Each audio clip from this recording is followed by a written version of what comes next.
বাপজিরা লক্ষ্য করে দেখা যায় কুরবানি আপনি যখন করবেন আমরা চামড়ার টাকাটা মাদ্রাসায় দেই। আপনাদের এলাকায় হয়তো মাদ্রাসা টাকা দেয়, মাদ্রাসায় চামড়া বিক্রি করে দেয়। আপনাদের এলাকায় হয়তো 30টা 40টা 50টা 100টা হয়তো চামড়া হয়। এমন 50-60টা চামড়া এক জায়গায় করল 300 টাকা করে যদি বিক্রি হয়, আনুমানিক ধরলাম কিছু অঙ্কের টাকা হলো। এখন এই টাকাগুলো আপনারা মাদ্রাসায় দেয় না, গরিব মানুষকে দাও। গরিব মানুষকে না মাদ্রাসা বাবু চলে। তাহলে এবার আমি আপনাকে বলছি কুরবানির টাকা, সাদকার টাকা, ফেতরার টাকা তো মসজিদে দেওয়া যাবে। মসজিদে যদি দেওয়া না যায় আমরা মাদ্রাসা দেই। মাদ্রাসায় কিসের জন্য দেওয়া হয়? মাদ্রাসায় এতিম ছাত্ররা থাকে, এতিম ছাত্ররা, গরিব ছাত্ররা থাকে। এবার আপনি একটা বার খুলে বলবেন আমাদের এলাকায় যদি 200খানা মাদ্রাসা থাকে, 200খানা মাদ্রাসায় একটা মাদ্রাসা যদি 100খানা ছাত্র থাকে, 100খানা ছাত্রের ভিতরে 3 থেকে 4 জন গরিব হয় আর বাদ বাকি মধ্যপতি না ধনী ব্যক্তি হয়। ঠিক না ঠিক? এ জামানায় প্রতিটা ছাত্রর কাছে একটা করে মোবাইল আছে, 20,000 টাকা দাম। কিংবা যারা গার্জিয়ান ফোন করে হুজুরের কাছে, ওই গার্জিয়ানের বাপের হাতে আছে 20,000 টাকা 30,000 টাকার মোবাইল আছে। এবার আপনি বলেন এখন গার্জিয়ান বাপ ফকির না ধনী? তাহলে যে ব্যক্তিটা 20,000 টাকা দামের মোবাইল রেখে দিয়েছে, ওর বেটা ওর ছেলে কখনো তো গরিব হতে পারে না। আমার কথা অনেকে রাগ করবে আর গোসা করবে, আগে একটু বুড়ো আঙুল দেখানোই ভালো।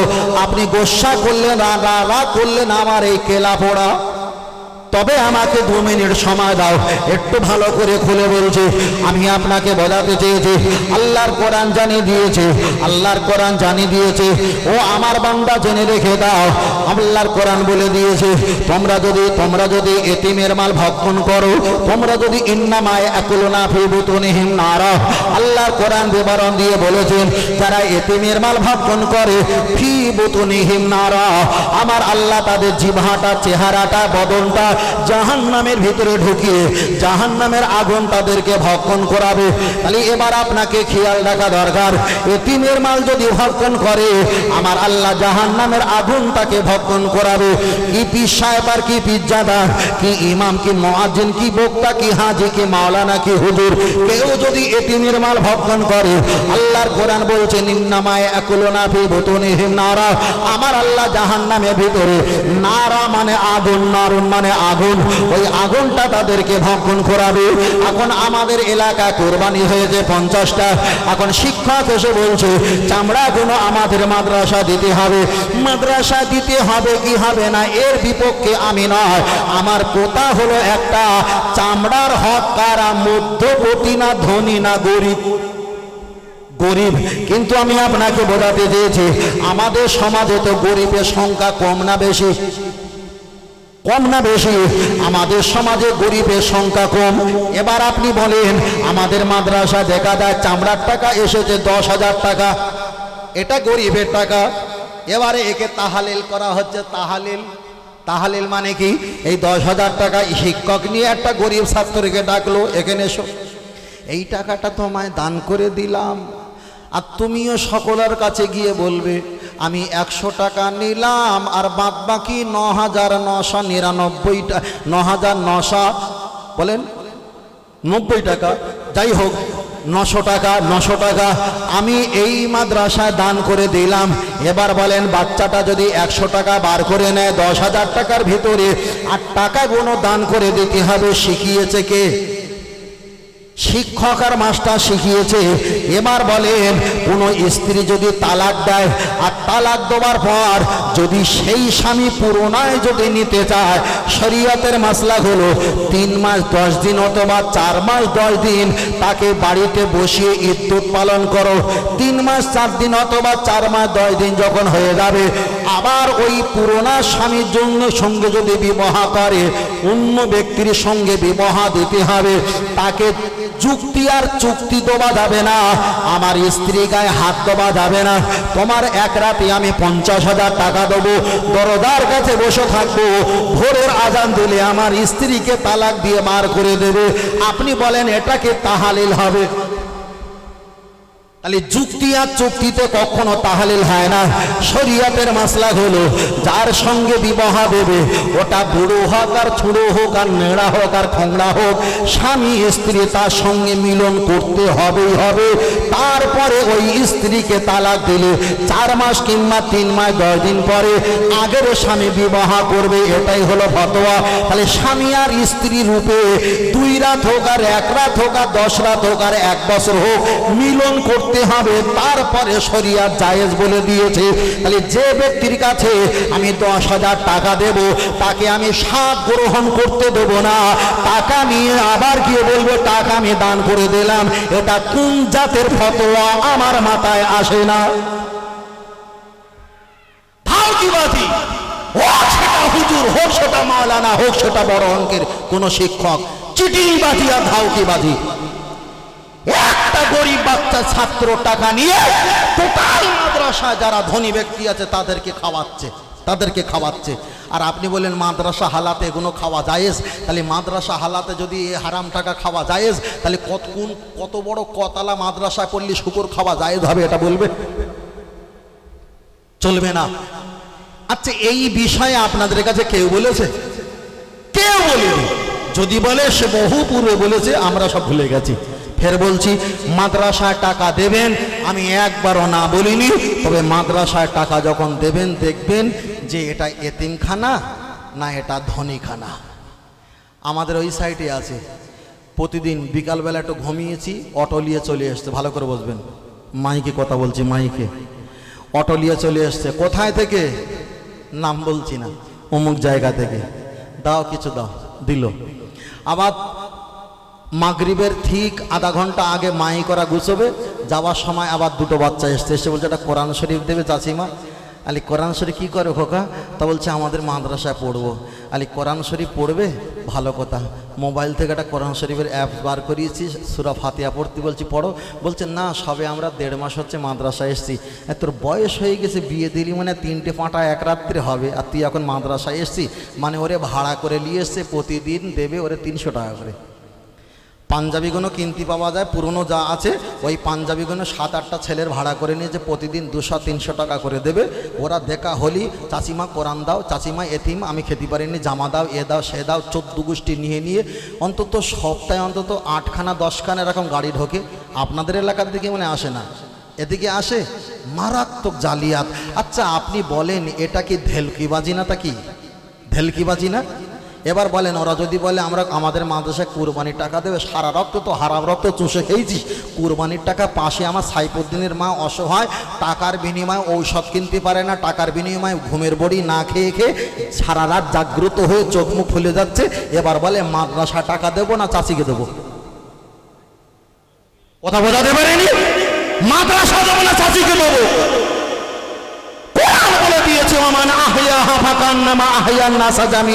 তোমরা যদি একটা মানুষকে টাকা দিয়ে, অর্থ দিয়ে, শক্তি দিয়ে যদি বাঁচাতে পারো, তারা পৃথিবীতে হিন্দু খ্রিস্টান জৈন পারাসি শিখ ইসাই গুজরাটি মারাঠি কুচবিহারি বিহারি বাঙালি পৃথিবীতে যত মানুষ আছে প্রত্যেক মানুষকে হাত ধরে ধরে বাঁচালে যতটা সওয়াব হবে, একটা মানুষ নিরহ মানুষকে কিছু অর্থ টাকা সম্মান দিয়ে বাঁচালে আমার আল্লাহ অতটা বাঁচানোওয়ালা সওয়াব একটা মানুষের বিনিময়ে দান করে দেবে।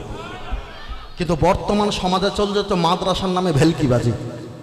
আমাকে খারাপ ভাববেন না, আমার ফের বলছে মাদ্রাসার বিপক্ষে নয়, পক্ষে। কিন্তু বর্তমান যা চলছে মাদ্রাসার নামে, হিসাব দেবো কিছু মনে করে হিসাব দিচ্ছি।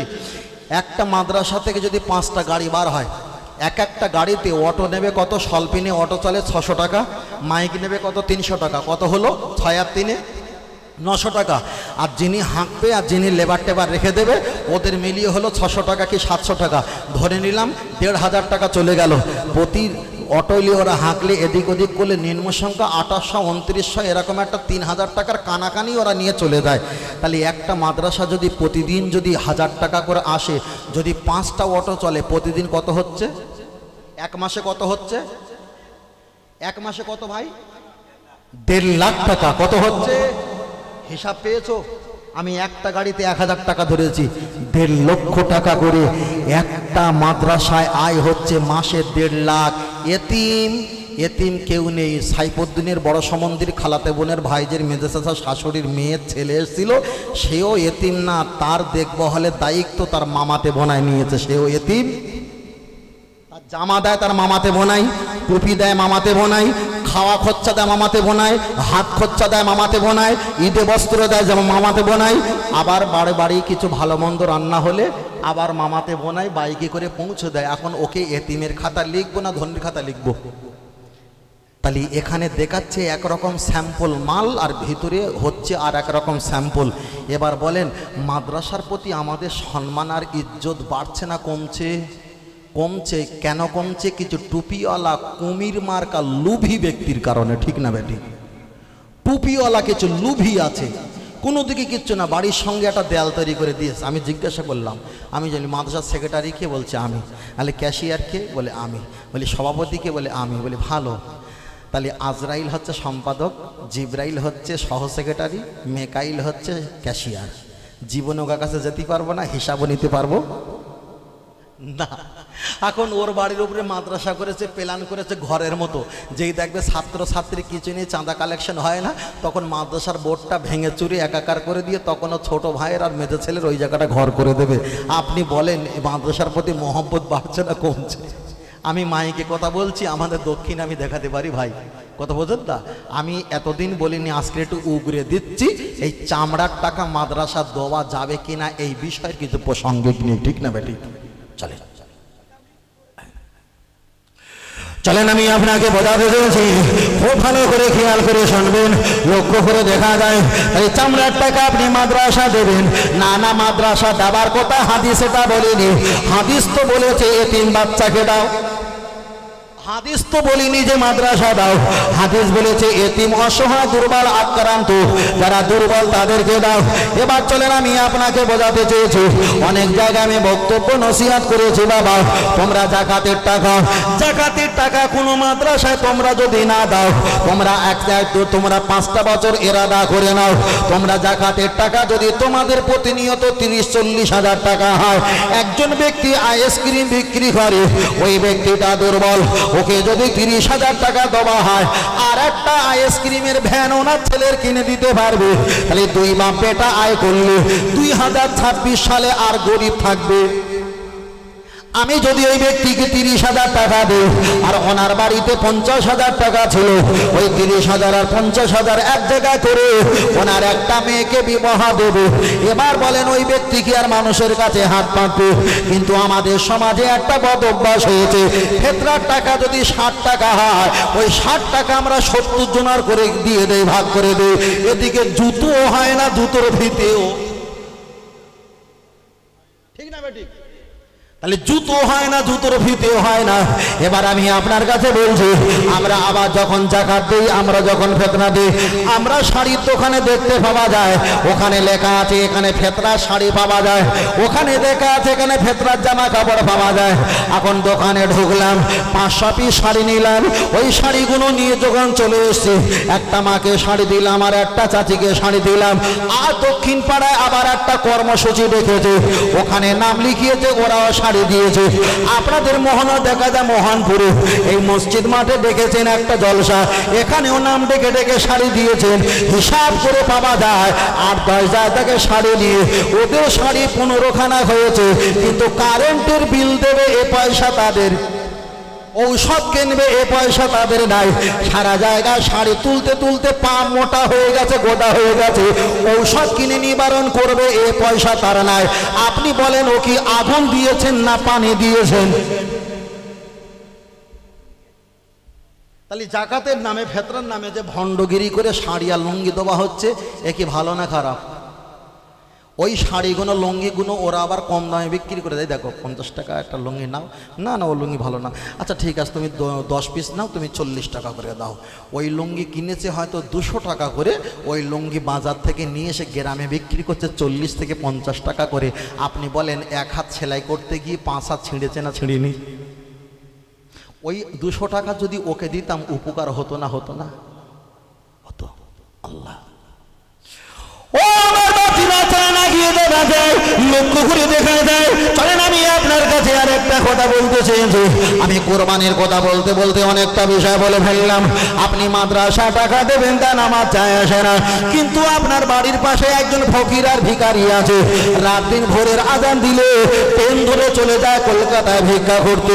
আপনার বাড়ির পাশে একজন ভিখারি আছে, সকাল হলে চলে যায় মা সকল বাপ সকল দুটো ভিক্ষা দাও। এই পরোক্ষা রৌদ্রে প্রতিটা বাড়িতে বাড়িতে গিয়ে ভিক্ষা করে খায়। চলেন আল্লাহর কোরআন জানিয়ে দিয়েছে, ও আনফুসাকুম আহলিকুম নার, তুমি আগে বাঁচো, তোমার পরিবারকে বাঁচাও, তোমার বাড়ির আশেপাশে যারা আছে তাদেরকে তুমি বাঁচাও। তাই আমি আপনাকে বলছি মাদ্রাসা টাকা দেবে, কিছু দাও, কিছু আংশিক, কিছু সংখ্যক, কিছু টাকা। আপনার বাড়ির পাশে গরিব সাইল দুর্বল আক্রান্ত যারা অসহায় আছে তাদেরকে আপনারা টাকা দাও, টাকা দাও। তবে মুস্তানি করে কোনো মাতব্বরের কথা শোনো, সব টাকা যদি আপনি মাদ্রাসা দাও, আপনার বাড়ির পরিবারের আপনাকে দেখা যায় জুলুম করা হবে, অত্যাচার করা হবে। যদি বলেন কেন আমি আপনাকে ছোট করে বলছি, আমার একটা চাচতে বোন, আপনার একটা চাচতে বোন এখন বিবাহ দিয়েছেন, কিংবা চাচতে বোনের দেখা যায় স্বামী মানে আমাদের দুলা ভাই তিনি মারা গিয়েছে। এখন চাচতে বোনের ছোট ছোট বাচ্চা আছে। এবার বলেন চাচতে বোনটা ঝিগড়ি করে কাজ করে, বাচ্চাগুলো খেতে পায় না, ভালো মুখটা মলিন হয়ে গেছে, জামা কাপড় ভালো পড়তে পারে না। ও নামাজি মুসল্লি, ওই চাচতে বোনটা তোমার রক্তের রক্ত, ওটাই তোমার বংশ, ওটাই তোমার আত্মীয়। আজকের মাদ্রাসা টাকা দিয়েছো, 3 তলা 4 তলা বিল্ডিং হয়েছে, আমি এতে কখনো রাগ হতে পারে না, আমার কোনো অহংকার নেই, আমার কোনো রাগ নেই। কিন্তু আমি বোঝাতে চেয়েছি, তোমার চাচতে বোনটাকে যদি তুমি টাকা না দাও, আমি যদি টাকা না দেই, তোমার চাচতে বোন একদিন পরে বাড়ি ঝাড় পোছা করতে করতে থালা হাসন মাজতে মাজতে কোনো একটা ছেলের কবলে পড়ে যাবে, সেখানে যৌন খোদা মিটাবে, তার কাছ থেকে কিছু অর্থ আর কামাই রোজগার করে নিয়ে চলে আসবে। তাহলে একটা মেয়ে টাকার কারণে দেহ ব্যবসায়ী হতে পারে, একটা ছেলে টাকার কারণে লেখাপড়া বন্ধ হতে পারে। টাকা যদি না থাকে ওরা রোগে ভুগে ভুগে অকালনে ওরা জীবনটা চলে যেতে পারে। তাই আমি আপনাকে বলছি, টাকা বড় নিয়ামত, টাকা বড় অবশ্যই বড় নিয়ামত। আল্লাহর নবী প্রথম খলিফা হযরত আবু বকর সিদ্দিক রাদিয়াল্লাহু তাআলা আনহু, আমার আল্লাহ তাকে অনেক টাকা দিয়েছিলেন, আর টাকার বিনিময়ে উমাইয়া ইবনে খলফা হযরত বেলাল হুজুরকে যখন ধরে নিয়েছিল, পাকড়াও করে নিয়েছিল, বাড়ি যখন বন্দী করেছিল, হযরত আবু বকর সিদ্দিক রাদিয়াল্লাহু তাআলা আনহু ওই টাকা দিয়ে উমাইয়া বেঈমানের কানে আঙুলে চোখ দিয়ে দেখা যায় আঙুল ঢুকিয়ে হযরত বেলাল হুজুরকে টাকার বিনিময়ে মুক্ত করে নিয়ে এসে মসজিদে নববীতে আযান দেওয়ার দায়িত্ব দিয়েছে। তাহলে টাকার বিনিময়ে আর একটা ভাই শান্তি পেয়েছে। আপনার কাছে যদি টাকা থাকে, নিশ্চিত আপনার বোন এক জায়গায় ধার্মিক হতে পারে, ঠিক না বে ঠিক? চলেন আমি আপনাকে বোঝাতে চেয়েছি, টাকা একটা বড় নিয়ামত। আপনার যদি টাকা থাকে ঈমানটা অনেক মজবুত হয়। আবার গরিবের ব্যাখ্যাটা আমার বলার সময় নেই, টাকার কারণে মানুষ ধার্মিক হয়। আপনাদের এলাকায় মসজিদ আছে, এবার বলেন গরিব মানুষরা বেশি নামাজ পড়ে না ধনী ব্যক্তিরা বেশি নামাজ পড়ে? আপনি বলবেন হুজুর ধনী ব্যক্তিরা নামাজ পড়ে না, গরিব ব্যক্তিরা বেশি নামাজ পড়ে। আমি বলবো মিথ্যা কথা, মিথ্যা কথা, মিথ্যা কথা। একবার বলবো না, 1000 বার বলবো মিথ্যা কথা। যারা গরিব ব্যক্তি তারা ভ্যান চালায়, তারা নামাজ পড়তে অনেকে চায় না। যারা গরিব ব্যক্তি তারা রাস্তার ময়লাগুলো পরিষ্কার করে, অনেকে নামাজ পড়তে চায় না। যারা গরিব ব্যক্তি পরে কর্মগিরি কাজ করতে করতে দিন চলে যায়, নামাজ পড়া তারা বেশি সুযোগ পায় না। আপনাদের মসজিদে যারা নামাজ পড়ে, হয় উচ্চ র্যাঙ্কের ধনী, না হয় মধ্যবর্তী ধনী, একেবারে সব চাইতে নিপীড়িত গরিব আপনাদের মসজিদে পাওয়া যাবে। কথা বুঝতে পারেননি? আপনি নাম করে বলতে পারবেন হুজুর আমাদের মসজিদে নামাজে পড়ে এত গরিব, এত গরিব। বাবা, যে ব্যক্তি বিরাট গরিব সে ব্যক্তি বেশিরভাগ আল্লাহ ভালা হয়ে যায়। এবার যদি বলেন অমুক ব্যক্তি অমুক সাহাবাদের ছিল, না, সাহাবাদের টাকা ছিল, আল্লাহ রাস্তা দান করেছিল, তাদেরকে গরিব বলা যাবে না। নবী পাক সাল্লাল্লাহু আলাইহি ওয়াসাল্লামের অর্থ ছিল, এবং আম্মাজান মা খাদিজাতুল কুবরা রাদিয়াল্লাহু তাআলা আনহার অনেক অর্থ ছিল। অর্থটা ইসলামের জন্য ব্যয় করে দেওয়া হয়েছিল, তবে গরিব বলা যাবে না। কাটিয়েছে গরিব হালাত। গরিব হালাত আলাদা আর গরিব আলাদা, কথা বোঝাতে পেরেছি? গরিব হালাত আলাদা আর গরিব আলাদা। আমরা টাকা পয়সা আছে, আমরা বেশি বাহাদুরি দেখাইনি, এটা গরিবই হালাত। তবে টাকা যদি না থাকে লুঙ্গি কিনতে পারবে না, লুঙ্গি না কিনলে নামাজ হবে। টাকা না থাকলে মসজিদে মাইক কিনতে পারবে না, মাইক না হলে ফজরের নামাজটা কাজা হতে পারে। টাকা যদি না থাকে আপনি হজ করতে যেতে পারবেন। কোরআন আল্লাহ রসুল বলেছে, কোরআন শরীফে কি এসছে? আকিমুস সালাতা ওয়া আতু যাকাত, ওয়া আতু যাকাত। তোমরা নামাজ পড়ো আর যাকাত লাও, নাকি মানে ভুল বলছি? নামাজ পড়ো আর যাকাত লাও না দাও? নাও না দাও? দাও। নামাজ পড়ো যাকাত দাও, নবার কথা বলেছে, নবার কথা বলেছে। তাহলে যাকাত দেবে কারা? ধনী না গরিব? আল্লাহর ইঙ্গিত কোন দিকে? ধনীর দিকে না গরিবের দিকে? আমার কথা বুঝতে পেরেছেন? আল্লাহ পাকের ইঙ্গিত কোন দিকে? ধনীর দিকে না গরিবের দিকে? ধনীর দিকে। নামাজ পড়ো, যাকাত দাও, কুরবানি করো, হজ করো, তোমরা দান করো প্রকাশ্যে এবং গোপনে। কথা ঠিক না বেঠিক? এখানে কি বলেছ তোমরা লাও? কথা বলা আছে। পরে আয়াত বলেছিলাম ইন্নামা ইয়াকুলুনা ফি বুতুনিহিম নারা, এতিমের মাল ভক্ষণ করো না, মানে বোঝাতে চেয়ে যে তুমি দেবে, তুমি নেবে না। তাহলে ধনীর ইঙ্গিত দোবা আছে না নেই?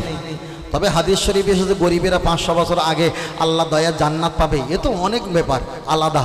কিন্তু দুনিয়াতে ধনীরও উপকার আছে। ধনীর বিনিময়ে ইসলাম আজকে অনেকটা সচ্ছলতা পেয়েছে। ধনীর বিনিময়ে, টাকার বিনিময়ে ইসলামটা আরও তরু তাজা হয়েছে। যদি ইসলাম ওয়ালা ইমানদারের ভিতরে টাকা যদি না থাকে, এ মুসলমান একদিন ওই বলেন সেই কি দেশ আছে না কালো কালো মানুষ থাকে? জি জি জি, না না আরো আছেন, একটু বলেন না। হ্যাঁ হ্যাঁ, ওই ভাই ঠিক বলে, সাউথ আফ্রিকা। দেখেন ওদিকে মানুষ ইমানদার মুসলমান আছে না নাই? কিন্তু এত গরিব, এত গরিব, গরিবের অত্যাচারে জুলুমিয়ার গরিবের গ্রাস করার কারণে ধর্মও গেছে, জীবনও গেছে, অর্থও গেছে, সুখ শান্তিও গেছে। কথা ঠিক না বেঠিক?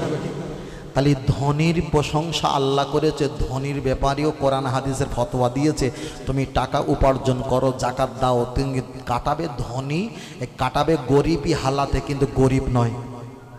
কথাটা মাথা রাখবেন। কেউ যেন আমার পরে এসে বলে না যে গরিব না বাবা, গরিব হালাতে এই চাদর, ছেঁড়া চাদর এই পরে সেই পড়েছে। না, ও চাদর মাদরের গল্প দিলে হবে না। ওরা কাটিয়েছে গরিব হালাতে, কিন্তু ছিল ওরা অর্থওয়ালা ব্যক্তি। কথা বোঝাতে পেরেছি? এবার আপনারা মনে করবেন ইসলাম মানে গরিব। না বাবা, ইসলাম মানে গরিব নয়, ইসলাম মানে তো হলো ধনী। তার কারণ ফুরফুরা দাদাপি রহমাতুল্লাহ আলাইহে উনি যদি মনে করতেন যে গরিব হলি বেশি আল্লাহওয়ালা হয়ে যাবে, তাহলে আল্লাহ এমন কবুল করতেন না, যেটা হচ্ছে আমিরি বাদশাহ। আমিরি বাদশাহ মানে ধনী আর ধনী। তার কারণ পীর হবার পরেও যদি গরিব হয়ে যায়, ও পীর সাধারণ মানুষেরা চেয়ে চেয়ে খাবে, হালাল আরাম খেয়ে সব সর্বনাশ করে ফেলবে। ওই জন্য টাকাও থাকলে হালাল হারাম সম্পর্কে বেঁচে চলা যায়। ঠিক না বেঠিক? আমার কথা কি রাগ করছেন? আমি আপনাদের কাছে শুধু লজিক্যাল ঘুরে ঘুরে কুরবানি সম্পর্কে বলছিলাম। এটা তাকবীর, নারে তাকবীর। আর একটু জোরে বলেন নারে তাকবীর, নারে তাকবীর, নারে তাকবীর। আহলে সুন্নাত ওয়াল জামাত, আহলে সুন্নাত ওয়াল জামাত, সিলসিলাহা ফুরফুরা শরীফ, সিলসিলাহা ফুরফুরা শরীফ। নারে তাকবীর। আল্লাহ আমাদের কবুল করেন, সকল বলুন আমিন। আর একটু জোরে হবে না?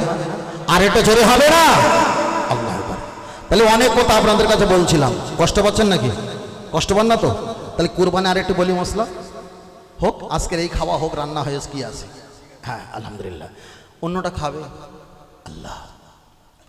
চলেন আমি আপনার কাছে বোঝাতে চেয়েছি, লক্ষ্য করে দেখা যায় কুরবানি আপনি যখন দেবেন, হঠাৎ করে কোরবানির গরু যখন আপনি জবাই করেছেন, পেট ফেটে যখন আপনি তার নাড়ি ভুঁড়ি বার করবেন, হঠাৎ করে আপনার সামনে পড়ে গেছে ওই কুরবানির পশুর ভিতরে এখন একটা বাচ্চা আছে।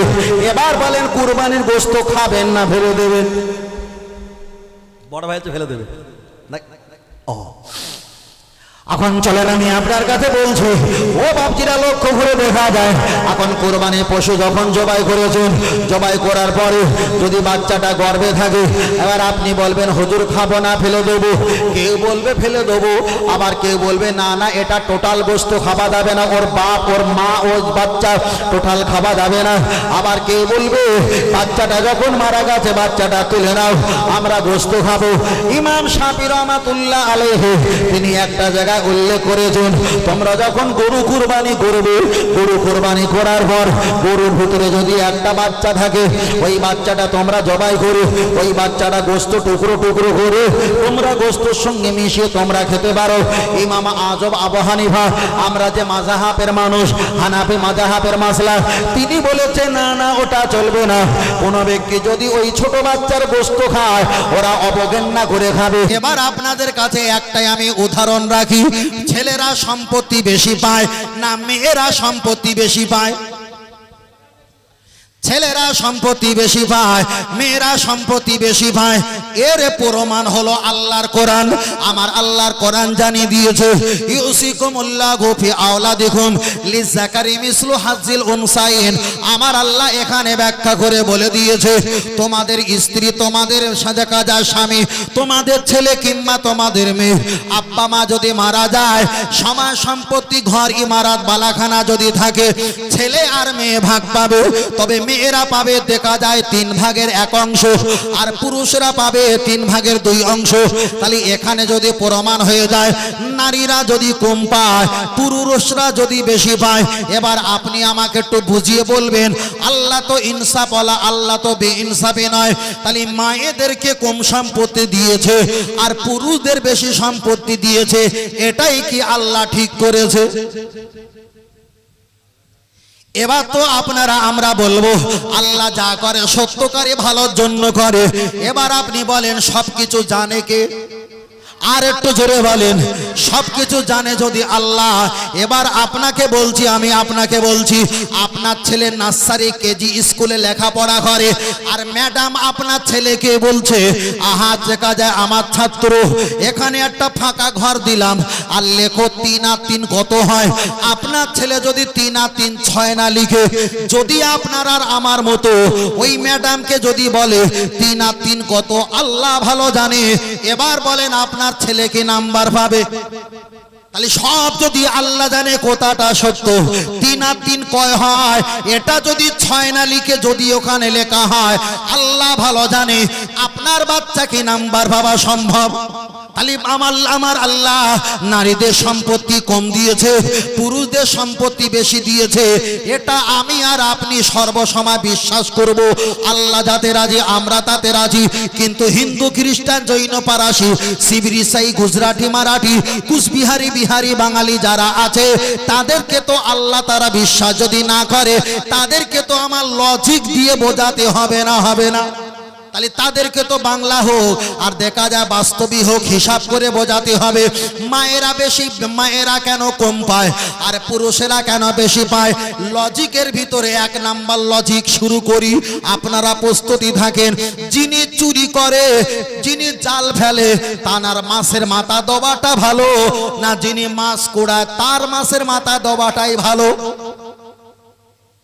যিনি জাল ফেলে মাছ ধরে মাছের মাথা তার প্রাপ্য, যিনি কোড়ায় তার তো মাছের মাথা প্রাপ্য। এবার বলেন আপনাদের হাওড়া জেলা আমতা বাগনান এই পশ্চিম রানীট এলাকায় আপনার একটা দেখা যায় বোন আছে। এখন ওই বোনটা ছোটবেলায় আপনার মায়ের গর্ভ অবলম্বন করে দুনিয়াতে এসেছে।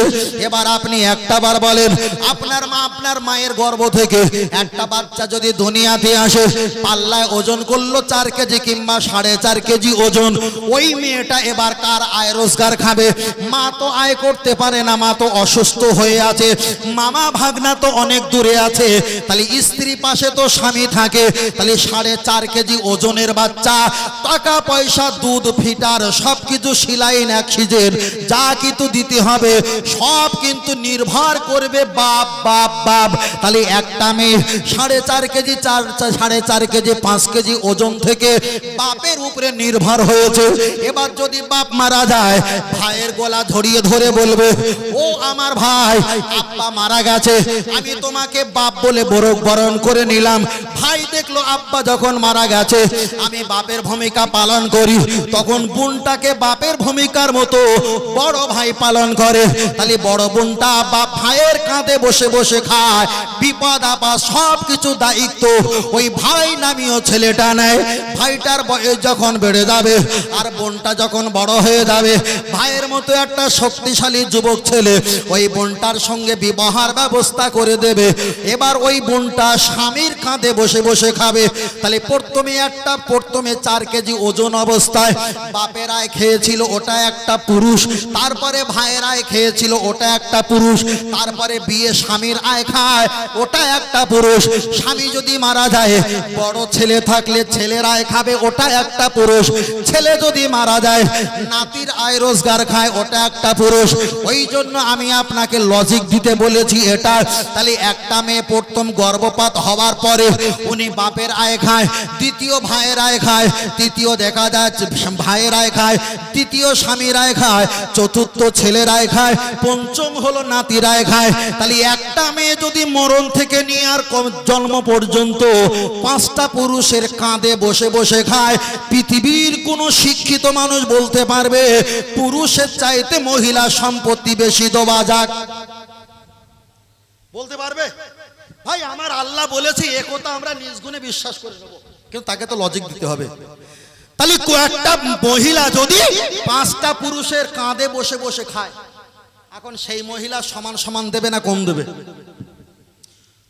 যদি সমান সমান দাও বিনসাবি হবে, বিনসাবি হবে না? লজিক দেই, লজিক। এখন আপনার বাড়িতে 2টো ছেলে আছে আর মেয়ে আছে, আপনার নিজের। এখানে জলসা হচ্ছে, আপনার বাড়িতে কি করলেন? ছেলে আর মেয়ের জন্য জামা কিনতে গেছেন। একটা ছেলে আর মেয়ের বয়স হচ্ছে, একটা হচ্ছে 6 বছর, একটা হচ্ছে 9 বছর, একটা হচ্ছে 13 বছর, একটা হচ্ছে 21 বছর। সবই তো মায়ের সন্তান, মায়ের সন্তান। জায়গা জমি যদি সমান পায়, এটাই যদি আপনার আমার হিসাব হয়, মার্কেটে জামা কিনতে গেছেন, একজনের 22, একজনের 24, একজনের 26, একজনের 28, একজনের 34, এরকম সাইজ লাগবে তো। তাহলে জমি জায়গা যদি সমান হয়, জামা কাপড় বেলা সমান হবে না আলাদা হবে? জি জি জি। জামা কাপড় যার 16 বছর বয়স ওকে যদি 22 সাইজ দেই, যার 21 বছর বয়স তাকেও 22 সাইজ নিতে হবে। কথা বোঝাতে পারিনি? আর যদি বলো না যিনি বড় ওকে 34 সাইজ দিলে ঠিক হবে, তাহলে যিনি ছোট এনাকেও 34 দেওয়া হবে। যদি 34 দাও, জলসায় বাচ্চারা আনন্দ করতে করতে আসবে, আপনার বড় ছেলেটা মেয়েটা আনন্দ করে নেমে যাবে। ছোট ছেলেটার বড় পাঞ্জাবি দিয়েছো, একটা পাঞ্জাবিতে পা দিয়ে আর একটা পা দিয়ে হোমড়ি খেয়ে দাঁত মুখ ভাঙবে। তার কারণ তার উপযুক্ত যতটা প্রাপ্য ততটা না দেবার কারণে। বেশি দিয়েছেন জুলুম করা হয়েছে, কম দিয়েছেন ফেটে গেছে, ওটাও জুলুম করা হয়েছে। যতটা প্রাপ্য ততটা দেওয়াটাই হলো ইসলামের অধিকার। এ ফাইনাল মহান আল্লাহ দিয়ে গেছে। আর একটু জোরে হবে না? আর একটু জোরে হবে না? আল্লাহ আল্লাহ। তাহলে একদিকে কোরআনের আয়াত বললাম, মেয়েরা স্বামী বা বাপ মায়ের সম্পত্তি কতটা পাবে। তাহলে একটা কোরআন শরীফের আয়াত দিয়ে একটা লজিক দিয়েছি, আর একটা লজিক দেবো, শিখে নাও। নাকি এই ওয়াজ আগে করা হয়ে গেছে? কেউ করেছে নাকি এই ওয়াজ? করেনি তো? করেনি ভাই, চলেন। আল্লাহ আকবার আল্লাহ। আমি যা ওয়াজ করছি, এই ওয়াজ কবে করিস আমি নিজে জানিনি। কালকে লাইভটা দেখবে, কালকে লাইভ দেখবে ওয়াজ হয় কি, এর সঙ্গে কোনো মিল হবে না। এই যে বলছি এটাও আপনাদের দোয়া। চলেন। ও আমার বাতিরা, চলে না গিয়ে জানা যায় আল্লাহর কোরআন জানিয়ে দিয়েছে, একটা ছেলে আর মেয়ের সম্পত্তি আমার আল্লাহ কম বেশি করে দিয়েছে। এবার আপনি যদি বলেন আমার আল্লাহ কেন কম বেশি করবে, এই ছেলেটা এতটা সম্পত্তি যদি পায়, মেয়েটা এতটা সম্পত্তি পাবে না, না, আল্লাহর সিদ্ধান্ত আপনার রাজি হতে হবে। যদি বলেন আমি আল্লাহকে মানিনি, আপনি মুশরিক আর কাফের যদি হয়ে থাকো, আমি আপনাকে এবার দুনিয়ার হিসাব দেবো। একটা দেখা যায় হসপিটাল হসপিটালে নার্সিং হোমে দুটো মেয়ে প্রেগনেন্ট ছিল, দুটো মেয়ে প্রেগনেন্ট। দেখা যায় তার ভিতরে একটা মেয়ে সুস্থ হয়ে বাড়ি চলে গেছে, আর একজনা তিনি পরীক্ষা নিরীক্ষা করতে এসেছে। দুটো গর্ভবতী মেয়ে, তারা দুইজনা হসপিটালে ঘুমিয়ে আছে। ওখানে কোনো আয়া নেই, ওখানে কোনো সিসিটিভি নেই, ওখানে কোনো ডক্টর বাবু নেই। তারা অনেক সময় পরে আসবে। আল্লাহর কিষান, দুটো মহিলা এক বিটে তারা শুয়ে আছে, আর ওই দুটো মহিলার ভিতর দিয়ে নয়, একটা মহিলার গর্ভ থেকে আমার আল্লাহ একটা ছেলে সন্তান দান করেছে। পরের বেটে যে মহিলাটা প্রেগনেন্ট হয়ে এসেছিল, তার গর্ভ থেকে আমার আল্লাহ মেয়ে সন্তান দান করেছে। তাহলে দুটো কাস্টমার এসেছিল হসপিটালে, একজনার হয়েছে ছেলে সন্তান, একজনার হয়েছে মেয়ে সন্তান। যার মেয়ে সন্তান হয়েছে সে বলছে ছেলে সন্তানটা আমার, আর যার ছেলে সন্তান হয়েছে তিনি বলছে মেয়ে সন্তানটা আমার নয়। বিচার করবে কে? রক্ত পরীক্ষা করে দেখে একই রকম ব্লাড, একই গ্রুপ, একই রকম গ্রুপ। আবার যদি বলা হয় মুখের আকার ছোটবেলা কিছু বোঝা যায় না, সবই একই রকম লাগে। ওখানে তো সিসিটিভি নেই, ওখানে কোনো ডক্টর ছিল না, ওখানে কোনো ভিডিও ফুটেজ ছিল না। এবার আপনি বলেন, যারা বলছে ছেলে আর মেয়েদের সম্পত্তি সমান দিতে হবে, তারা বাবা বোঝে না, মূর্খমি কথাবার্তা। এখানে আল্লাহ কত সুন্দর বিচার রেখে দিয়েছে। একজন বলছে ছেলেটা আমার, আর একজন বলছে না ছেলেটা আমার, এই মেয়েটা তোমার। দুইজনের যখন ঝগড়া আর অশান্তি লেগে গেছে, পৃথিবীর কোনো মন্ত্রী মাতব্বার বিচার করতে পারবে না, এলাকার ইমাম বিচার করা সম্ভব।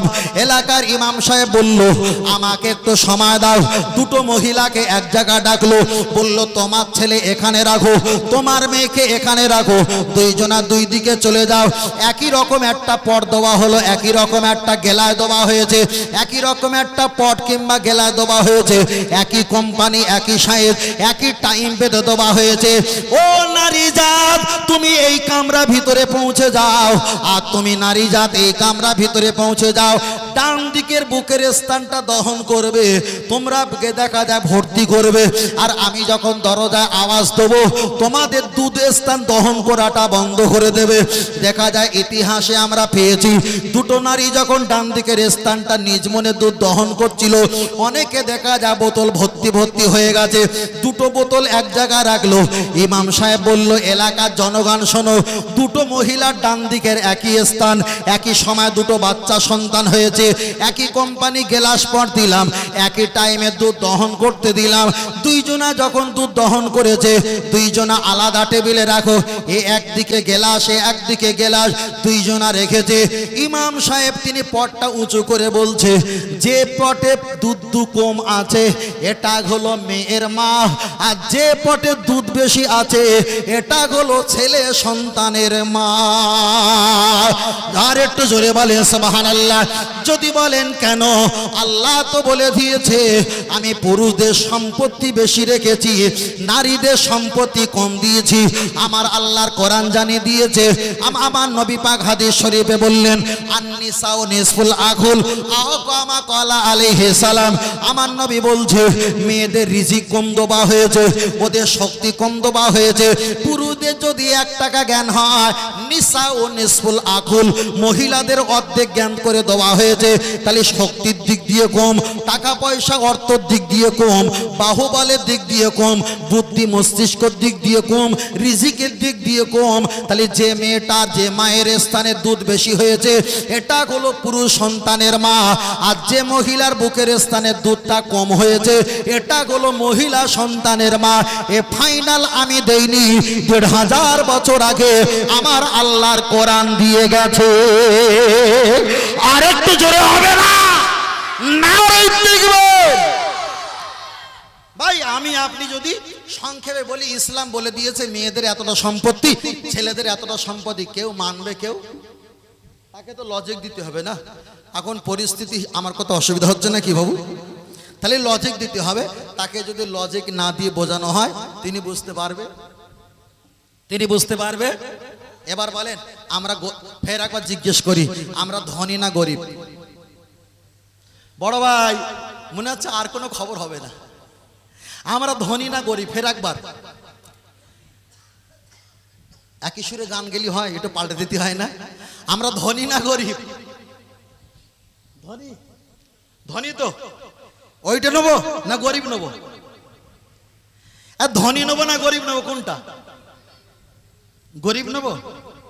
গরিব না, আমরা ধনী, ধনী গরিব না। তার কারণ কি জানেন? আমরা 300 টাকা আয় করি, 450 টাকার গোস্ত কিনে খাই, ঠিক না বেটি? হ্যাঁ, তাতে 21টা করে রসুনের দানা, 4টে করে লঙ্কা, 150 গ্রাম 250 গ্রাম করে 250 কিংবা 300 গ্রাম করে সরিষার তেল। খাওয়ার পরে আবার একটু শ্যাম্পু তেল লাগে না? লাগে না? লাগে তো। তাহলে আমরা কি ধনী না গরিব? ধনী। কারেন্টের বিল দিতে পারিনি, তা কি হয়েছে? তা কি হয়েছে? গোস্ত তো খাই, গোস্ত তো খাই। কথা বোঝে না বাবা? তেলের ব্যবসা ভালো না খারাপ? কাঁঠাল যদি, কাঁঠাল আর তরমুজ কোনটা খাবে আগে? তরমুজ খাবে না কাঁঠাল খাবে? এখন যদি কাঁঠাল আর তরমুজ নিয়ে আসা হয়, কোনটা খাবো? কাঁঠাল না তরমুজ? সবাই কাঁঠাল খাবো। কেন? কাঁঠাল ছাড়াতে গেলে তেল লাগে। কি লাগে? তেল লাগে। তরমুজ কাটতে গেলে তেল লাগে না, তাহলে কাঁঠাল ভাঙতে গেলে তেল লাগে। তাহলে যে জিনিসের তেল, সে জিনিসের দাম আছে না নাই? আছে না নাই? তাহলে চলেন আমরা গরিব না ধনী প্রমাণ করি, প্রমাণ করি। আমরা কেউ গরিব নয়, আমরা তো ধনী। আরেকটু জোরে ফেলো সুবহানাল্লাহ। আরেকটু জোরে হবে না? আরেকটু জোরে হবে না? ও আমার সোনা মানিকেরা, চলেন একটা বার এগিয়ে যাওয়া যাক। ভুল আমায় বুঝবেন না, আমি লম্বা করব না। মনে হয় যে সময়টা খুব তাড়াতাড়ি। আমার কমিটির ছেলেরা হুজুরকে ফোন করো খুব তাড়াতাড়ি। ফোন করেছো? হুজুরকে ফোন করেছো? এসে গেছো তো?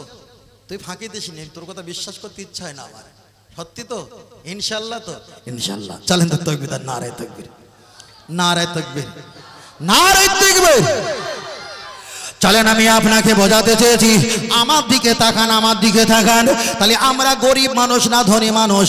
আমরা এই বিষয়টা নিয়ে আপনার কাছে আমার কাছে অনেকটা বিষয়টা বলছিলাম। ফের বলছি, বাপের সম্পত্তি খেয়াল রাখেন। তাহলে আমরা তো ধনী ব্যক্তি প্রমাণ হয়ে গেল।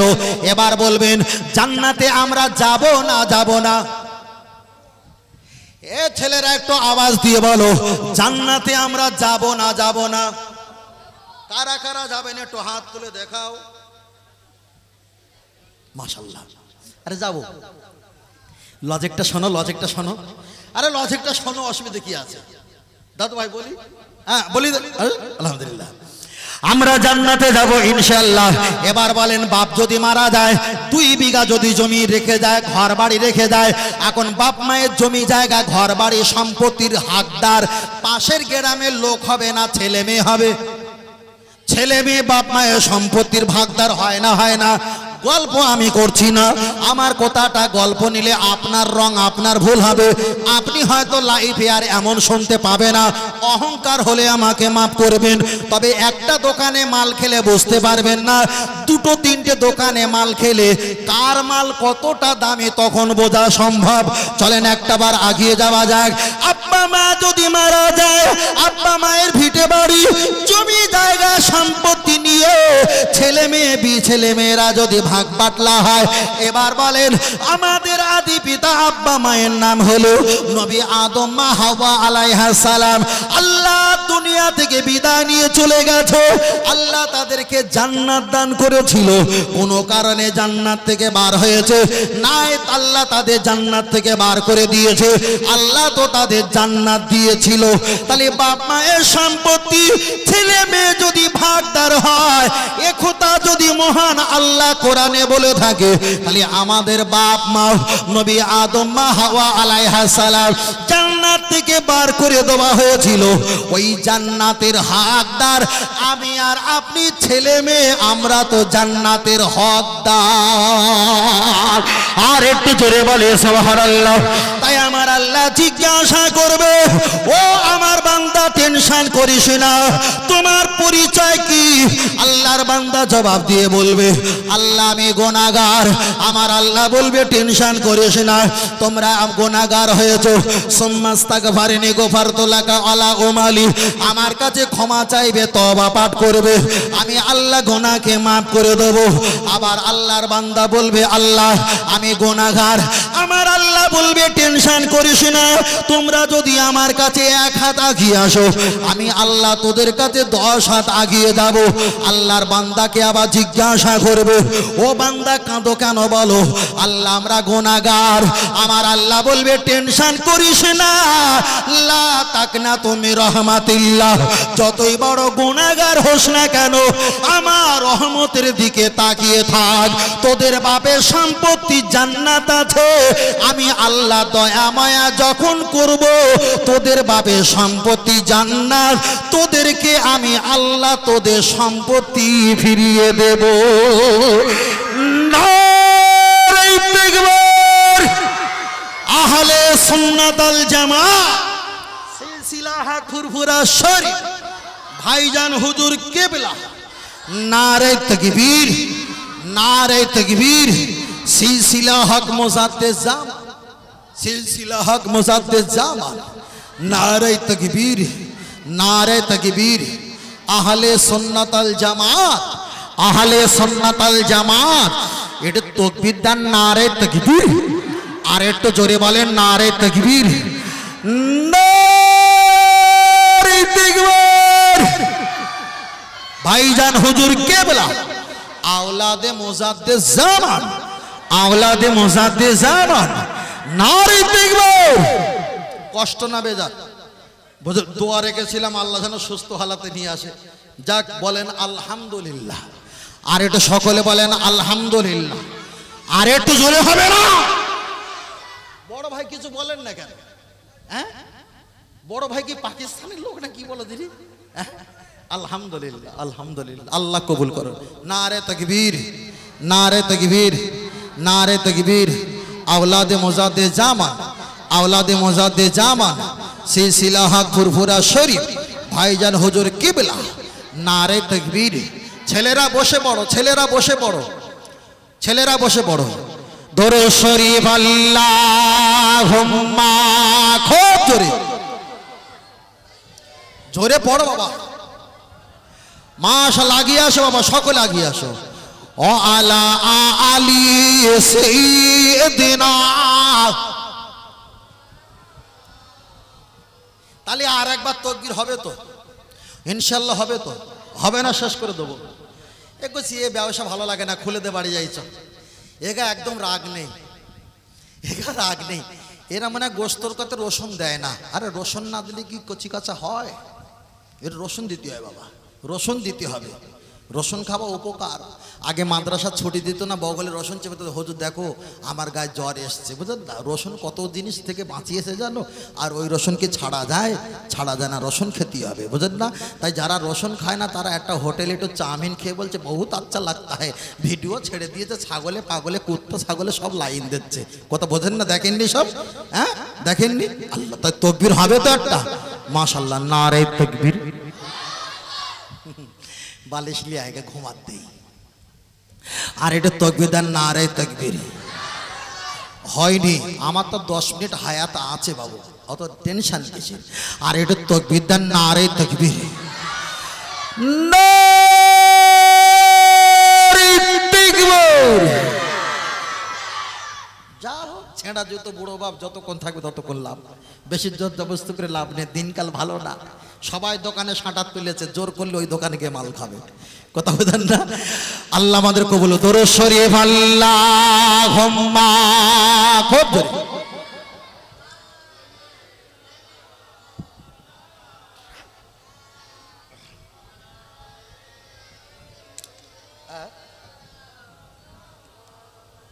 গরম পড়ছে ভাই।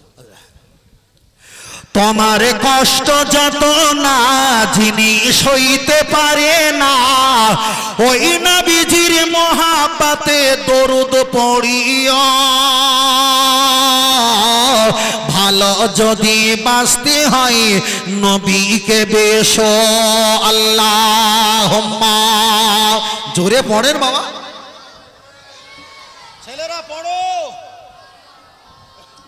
ও আলা আলি সাইয়্যিদিনা। আর দুই একটা মশলা কথা বলে নেই। হ্যাঁ, তাহলে জমি জায়গার কথা বলছিলাম। তারপরে নাপাক অবস্থায় আজানের জবাব দেওয়া যাবে কিনা, নাপাক অবস্থায় কতক্ষণ থাকতে পারবে কিনা, তারপরে আরো কি কোনে বলেছিলাম, ও তারপরে আমাদের জমি জায়গা সম্পত্তি একটু বলতে হয়, না বললে হয় না, এটাও বলেছিলাম। তবে শোনো, আমরা কম উপকার করতে পারি জাতিকে, কিন্তু জাতিকে কখনো ঠকাই না। যারা ডাল চাষ করে, তেউড়ের ডাল বলে না, ইঁদুর মাটি দিয়েছে, 200 বস্তা ডাল হয়েছে, তাতে 30 বস্তা দিয়েছে ইঁদুর মাটি, মার্কেটে বিক্রি করছে। চাষায় মাটি হলো কিভাবে, বলে খোকা এ কি আর সাদে হয়, এ তো মাঠে হয়, মাটি আসবে না তো কি আসবে। চাষা রং ব্যবসা করেছে, পটল বিক্রি করেছে, ওখানে সবজি রং মেরেছে, গোস্ত বিক্রি করছে, উপরে লাল পলিথিন লাল বাল্ব মেরেছে, জিলাপি বিক্রি করছে, সাদা বাল্ব দিলে হয়, ওখানে লাল বাল্ব দিয়েছে, মাছ বিক্রি করছে, লাল বাল্ব দিলে হয়, ওখানে সাদা বাল্ব দিয়েছে, চকচকে চকচকে টুম্পা ঝিকিমিকি নাকাচাকা ঝিংভিং, হয় না ভাই, শুরু করে দিয়েছে। ভাই আমি আপনাকে বলছি, পেট্রোলের দাম যদি 105 টাকা হয়, সলপিনের দাম হলো 70 থেকে 80 টাকা। 700 গ্রাম সলপিন দিয়েছে, 300 গ্রাম পেট্রোল দিয়েছে, দামে বেশি ওজনে কম, এমন হয় না, হয় না। ভেজাল করবে না, ভেজাল করবে না। আমি ফের বলছি, আমরা জাতিকে কিছু না দিতে পারলে আমরা কখনো ঠকাই না, কখনো ঠকাই না। আপনাদের এলাকায় বেলগাছ আছে, বেলগাছ, জি বেলগাছ, বেলগাছটা না বিরাট ভালো লাগে। তার কারণ ওই বেল যদি মাথার চুল উঠে যায় আর বেল, দুজনার কিন্তু চাষতে পাই ফুবতে ভয় লাগে, লাগে না, ওই জন্য বেল খুব পছন্দ। তা বেল গাছে গিয়ে বলছে, বেল গাছ আসসালামু আলাইকুম, কেমন আছিস? বললো বড্ডারটা ভালো নেই। বলে কেন? বলে মানুষের উপকার করি, কিন্তু মানুষ আমার কথা খেয়াল রাখে না। নিশ্চয়ই তোর গ্যাস লাইট গ্যাস মেশিন ছিদ্র আছে, এত উপকার করার পরেও মানুষ নাম নেয় না কেন? বেল গাছকে জিজ্ঞেস করলাম, তুমি কি কি উপকার করো? বলা শুরু করলো, তোমার বৌমা ছাগল নিয়ে এসে আমার গোড়ার এখানে বেঁধে দেয় দড়ি দিয়ে, লাপালাপি করে, টান ধরে, আমি গাছ কিচ্ছু বলিনি, ছায়া করে দেই। তোমার বাড়ির পরিবার এসে ওই আমার ডালগুলো ভেঙে নিয়ে কচি কচি পাতা ছাগলকে খাওয়ায়, আমি কিচ্ছু বলিনি। তোমার ভাগনা নাতিরা এসে লাফ মেরে ঠেলে ওঠে গাছে, আমি একবারও ঠাক্কা মেরে ফেলে দেইনি। যখন প্রচণ্ড রৌদ্র হয়, বৌমারা চাঁটা ফেলে দিয়ে এখানে হাওয়া খায়, আমি উপর থেকে বেল একবারও মাথায় ফেলিনি। আর প্রতি বছরে বছরে নাশপাতি, আঙুর, কলা, আপেল, লেবু, হরিকতি, আমলকি, বড়া, অর্জুন, অনেক রকম খাদ্যদ্রব্য, ফলমূল এক এক ডেকচি করে তোমাদের বাড়িতে দেই। আমি গাছ কারো কাছ থেকে টাকা পয়সা নেইনি। পেটের যন্ত্রণা হলে আমার ছাল ওরা ভিজিয়ে খায়, তাও পয়সা কোথাও বলে না, তাও পয়সা নেইনি। এত উপকার করার পরে আমি বললাম, গাছ আমি মারা গেলে আমার গোসল দিয়ে মাটিতে পুঁতে দেবে, কবর দেবে, কিন্তু তুমি মরে গেলে, গাছ মরে গেলে শুকনো হয় না কাঁচা হয়? শুকনো হয়। তো তুমি মারা গেলে তোমার ওই কাঠটা নিয়ে উনুনের ভিতরে ঠেসে ঠেসে ঢুকায়, ঠিক না বেঠিক? তাহলে আমি মারা গেলে মাটি দেবে, কবর দেবে, তুমি মারা গেলে উনানে কেন জ্বালাবে? তোমার তো এত উপকার, কিন্তু উনানের খোলে কেন ঢুকাবে? তা বলছে, শোনো হুজুর, হাজার উপকার করেছি, কিন্তু যেখানে সেখানে মাথা নিচু করিনি। আমি মাথা ডেল করবে না উঁচু করে রাখতাম, আমি মাথা নিচু করতাম না, কেন আমি হুজুর। এত উপকার করার পরেও, মানুষকে সেবা যত্ন করার পরেও বুড়ো হয়ে গেলে আমার সেই চুলার ভিতরে ঢোকাবে, মানে জাহান্নামে যাবে।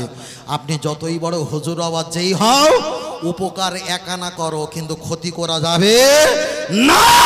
আপনি হাজার উপকার যদি করো, ক্ষতি যদি করেছো, বুড়ো হয়ে গেলে জাহান্নামে আপনাকে ঢুকতে হবে। কথা বোঝাতে পেরেছি? আমরা উপকার করতে পারি না, তবে কাউকে ক্ষতি করি না। ভাইজান আসবে, একটু সালাম করবো, রাজি আছেন তো? রাজি আছেন তো? মাশাআল্লাহ। এটা তরকার রান্না করতে গেলে ধনিয়া পাতা ছিটে দেয় না? দেয় তো? এটা ধনিয়া পাতা ছিটে যায় যাতে তরকারটা খুশবু আর সেন লাগে। মাঝে মাঝে একটু গজল পড়লে ধনিয়া পাতা দেওয়ার মতো একটু খুশবু সেন লাগে, তাই না? হুজুর আসছে, এক্ষুনি আপনাদের কাছ থেকে বিদায় নেব। একটু সালাত ও সালাম পাঠ করি, আসে একটু সালাম পড়ে নি। ইয়া নবী সালাম, সালাম দিয়ে রাখো, সালামটা চলুন।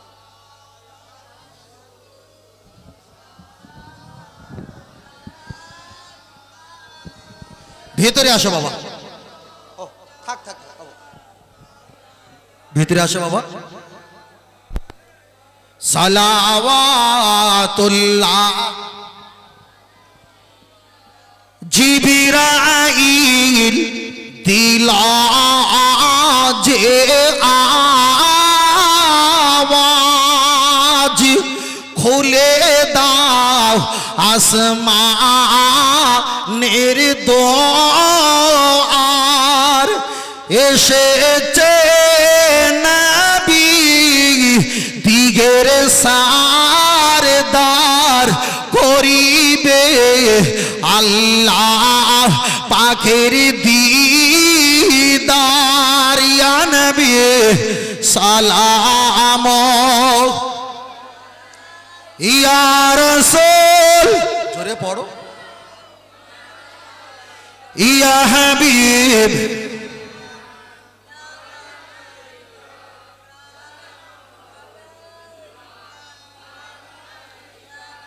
তাই ফের দুষ্ট ছেলেরা ও নবী তোমাকে পাগল ভাবিয়া মারিল কাঠর ছুড়িয়া উঠিল আরশ কাঁপিয়া ইয়া নবী সালাম খুব জোরে মাশাআল্লাহ ইয়া রাসূল ইয়া হাবিব সালাওয়াত আমরা যে আপনার দিওয়ানা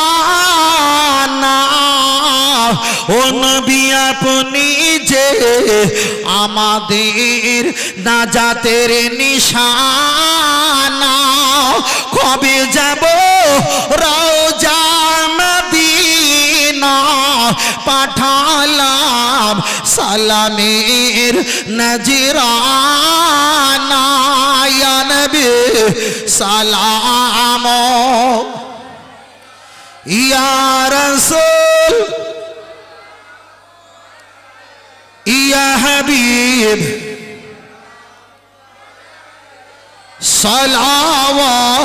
সালাওয়াতুল্লাহ সাল্লাল্লাহু আলাইহি ওয়াসাল্লাম।